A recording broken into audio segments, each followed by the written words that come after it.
우리는 산상수훈을 통하여 예수님께서 이루시는 하나님 나라와 그 나라 백성들이 어떤 모습인지를 배우고 있습니다. 6장 후반부에 나온 무엇을 먹을까, 무엇을 마실까, 무엇을 먹을까 염려하지 말라. 너희는 먼저 그의 나라와 그의 의를 구하라. 그리하면 이 모든 것을 너희에게 더하시리라 하는 말씀은 하나님 나라에 사는 백성들의 구체적인 지침이라고 할 수 있습니다. 입을 것과 먹을 것을 구하지 말라는 말은 굶으라는 말씀이 아니라 그것이 목숨이나 몸보다 중요한 것이 아니라는 말씀을 하신 것입니다. 목숨을 위해, 몸을 위해 구하는 것이라면 당연히 하나님의 주권에 맡겨야 한다는 말입니다. 그분이 만드신 창조주이시기 때문입니다. 공중의 새나 들의 백합화도 하나님께서 먹이고 입히시는데 하물며 너희를 먹이고 입히시지 않겠느냐고 물으십니다. 하나님의 백성들의 삶이 먹고 마시고 입는 데에 목적이 있는 것이 아님을 말씀하신 것입니다. 그러시면서 먼저 그의 나라와 그의 의를 구하라고 합니다. 이 말씀은 하나님 나라와 그 의를 위해 힘쓰라는 말이 아닙니다. 구원받은 백성들에게 하나님 나라를 만들거나 그 의를 이루어내라고 하시지 않습니다. 그것은 하나님께서 예수 그리스도를 통하여 완성해 내시는 것입니다. 그 나라와 의를 구하라는 말은 이러한 하나님의 일하심에 항복하라는 말입니다. 그가 만드시는 나라와 그 의, 뜻, 기준에 자신의 목적과 생각과 의지를 내려놓고 그것에 순종하는 삶을 살라는 것입니다. 그날에 허락하신 하나님의 뜻, 인도하심에 대해 맞습니다. 당신의 뜻만이 내 삶에 이루어진 것입니다. 는 고백을 하는 것입니다. 하나님의 주권, 약속의 성취, 신실하심을 의지하는 것만이 하나님 나라 백성의 삶임을 보여주는 것입니다.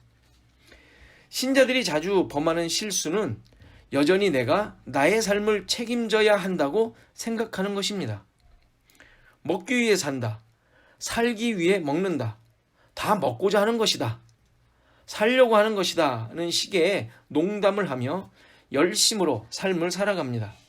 물론 이러한 삶의 노력과 애씀을 지적하는 것이 아닙니다.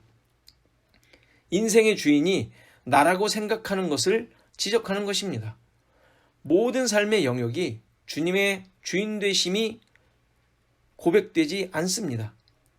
지금 내가 하나님 나라에 살고 있다는 사실을 잊고 사는 것입니다. 그래서 염려가 여기에서 시작됩니다. 신자는 삶의 주체가 바뀐 자들입니다. 신자의 인생이란 모든 삶의 주인이 하나님이심을 고백해가는 과정입니다. 이 고백으로 이웃을 보도록 오늘 본문의 말씀을 주시고 있습니다. 오늘 읽은 본문도 자주 듣고 잘 아는 내용입니다.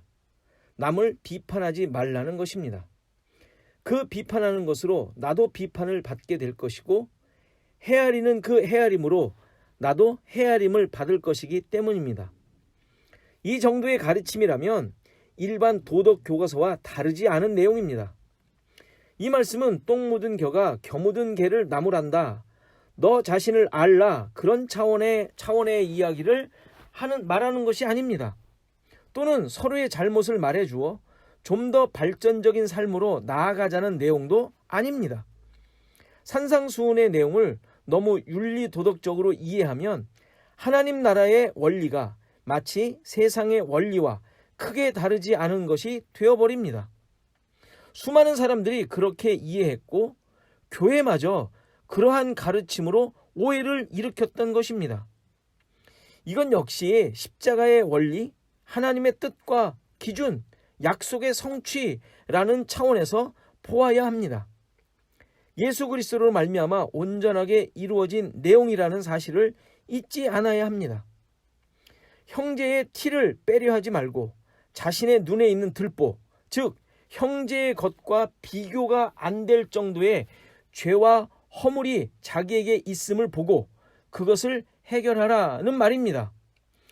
그런데 이것이 가능한가요? 내 들보가 잘 보이고 또 잘 빠집니까? 작은 허물도 인정하지 않으려고 하는 자들입니다. 지금 예수님께서는 이 말을 듣는 자들에게 너희들에게 있는 이러한 티와 들보들을 빼내라고 말씀하시는 것이 아닙니다. 서로가 인정하는, 그래서 인간적인 그러한 것들을 기준으로 살아가고 있던 삶에서 이제는 하나님이 다스리고 인도하시는 나라의 기준으로 살아가는 존재들이라는 사실을 언급하시는 것입니다. 비교하고 판단하고 헤아리며 서로의 잘못을 지적하고 남의 불행이 나의 행복으로 살던 율법적인 삶에서 이제 은혜와 사랑으로 살아가는 새로운 시대가 되었음을 알리시는 것입니다. 이 사실은 예수님 시대의 서기관과 바리새인들, 그리고 이 말씀을 듣는 제자들에게만 적용되는 것이 아닙니다. 현대를 사는 모든 신자들에게도 그대로 성취되어 적용되는 기준입니다. 율법의 의로는 누구든지 비판하며 자신이 얼마나 말씀에 충실했는지가 삶의 기초로 있게 됩니다. 그러나 하나님 나라에 사는 자들에게는 자신의 들보를 깨닫게 되어 나 자신이 얼마나 불가능한 자인지, 얼마나 큰 죄인인지를 고백하게 된 것입니다. 이런 고백은 은혜를 깨닫고 난 후에 할 수 있습니다. 율법의 의, 내 의가 아닌 하나님 나라의 의, 십자가의 의로 인해 자신의 무가치함을 고백할 수 있는 것입니다. 십자가가 기준이 될 때, 은혜가 기준이 될 때 신자들은 남을 판단하지 않게 됩니다.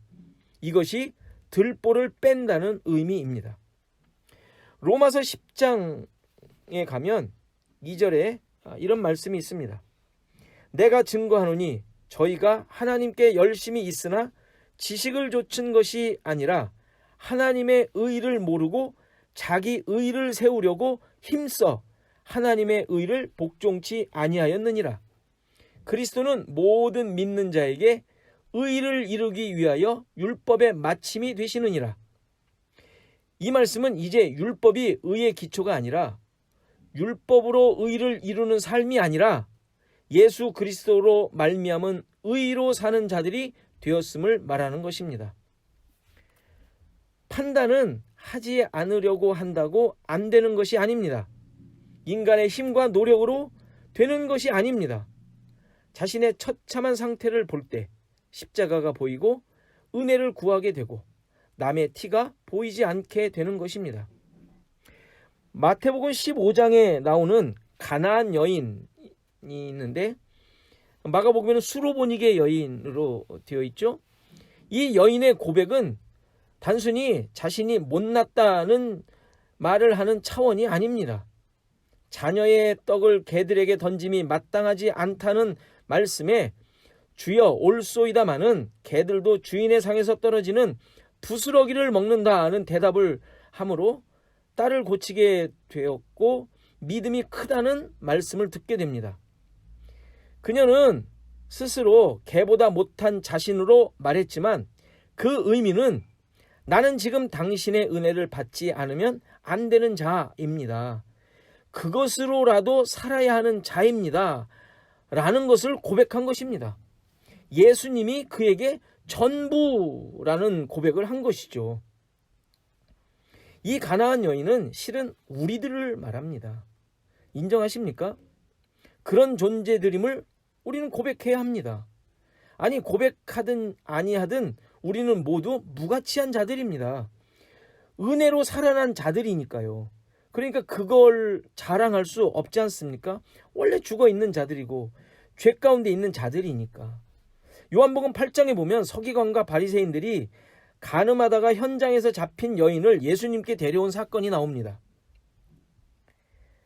모세의 율법에 의하면 돌로 치라고 했는데 선생은 어떻게 말하겠습니까? 하며 예수님을 시험한 것이죠. 이에 예수님께서 너희 중에 죄 없는 자가 먼저 돌로 치라 하셨고 이 말씀을 들은 사람들은 양심의 가책을 받아 다 돌아가고 예수님과 이 여인 둘만 남게 됩니다. 이때 예수님께서 이 여인에게 그러시죠. 나도 너를 정죄하지 아니하노니 가서 다시는 죄를 범하지 말라 하십니다. 이 사건의 의미가 무엇입니까? 정죄를 받아 죽어야 할 죄인이 살아나는 사건입니다. 문제는 정죄하는 자들이 그렇게도 말씀대로 산다고 하던 서기관과 바리새인들이었다는 사실입니다. 그런데 그들이 정죄도 하지 못하고 돌아가 버린 것이죠. 왜 그랬습니까? 율법을 지키면서도 예수님의 말씀을 듣고 자신을 가만히 보니까 자신이 죄가 없다고 느끼지 못했기 때문입니다. 그렇다면 제대로 산 것 아닌가요? 율법이 죄를 깨닫게 하고 하나님께 용서를 빌도록, 그리고 하나님의 은혜를 얻도록 주신 거잖아요. 그렇게 의롭다고 하던 그들이었습니다. 당연히 죄가 없다고 자랑하며 다니던 자들입니다. 그런데 자신의 죄를 보게 되자 도망을 가고 만 것입니다. 당연히 이들도 예수님 앞에 정죄당하고 있는 여인과 같이 처참한 모습으로 무릎을 꿇어야 했던 것이죠. 자신의 비판하는 비판으로 비판을 받고 헤아리는 그 헤아림으로 헤아림을 받은 것입니다. 이러한 율법의 순기능으로 주님 앞에 나아오도록 하신 것인데 죄가 드러나자 도망을 갑니다. 아마 속으로 앙심을 품고 이를 가며 가지 않았겠습니까? 앞서 5장 20절에 보면, 마태복음 우리가 이미 묵상했죠? 예수님은 너희 의가 서기관과 바리새인보다 더 낫지 못하면 결코 천국에 들어가지 못하리라 말씀하셨습니다. 여기서 서기관과 바리새인보다 더 나은 의가 무엇을 의미합니까? 그들보다 더 율법을 잘 지키는 것입니까? 그럴 능력이 누구에게도 없습니다. 더 나은 의는 예수 그리스도입니다. 그로 말미암아 주어진 의, 이 의를 소유한 자들이 천국에 들어간다는 말입니다. 가늠하다 잡힌 여인은 지금 예수님 앞에서 이 의롭다 하심을 받고 있는 것입니다. 나도 너를 정죄하지 아니한다는 말은 내가 너의 죄를 담당하겠다는 말씀입니다. 이렇게 의롭다 하심을 얻은 자들이 하나님 나라 백성들이며 나의 들보를 보는 자들이고 이 들보를 빼낸 자들인 것입니다. 이 여인이 돌아가서 누구에게 죄 있다 비판을 했겠습니까? 정죄가 아닌 은혜를 입은 자는 당연히 주님을 의지하며 살게 될 것입니다. 누가복음 18장에 보면 우리가 잘 아는 바리새인과 세리가 성전에서 기도하는 모습이 나옵니다. 바리새인은 자신이 얼마나 말씀대로 살고 있는지 자랑하며 세리와 같지 않음에 감사하는 기도를 합니다. 반면에 세리는 감히 하늘을 쳐다보지도 못하고 가슴을 치며 죄인을 불쌍히 여겨달라고 합니다. 이때 예수님께서 바리새인이 아닌 이 세리가 의롭다 함을 받고 돌아갔다고 하십니다. 자신에게 전혀 의로움이 없음을 고백하고 긍휼을 구한 것이죠. 더 나은 의는 주님만을 의지하는 것입니다. 우리 자신을 돌아보시기 바랍니다. 상대방의 티가 계속 보이십니까? 아니면 나의 들보가 보이십니까? 정죄 당함을 십자가에서 예수 그리스도께서 해결하셨습니다. 나의 죄, 상대방의 죄, 그 모든 정죄당에 마땅한 것들을 예수님께서 해결하신 것이죠.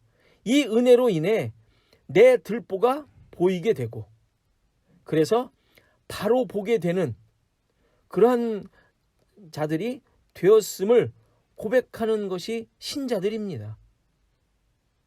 여러분들의 삶에 이러한 은혜가 넘쳐서 이웃들에게 또 우리에게 펼쳐져 있는 모든 상황 속에서 하나님의 은혜만, 긍휼만 드러내고, 그래서 어렵고 힘든 상황 속에서 나에게 주어진 하나님의 뜻이 무엇인지 깊이 돌아보며 정말 힘들고 어려운 것을 잘 견디고 극복해내는 우리 시애틀 주원학교회와 성도들이 되시기를 간절히 바랍니다.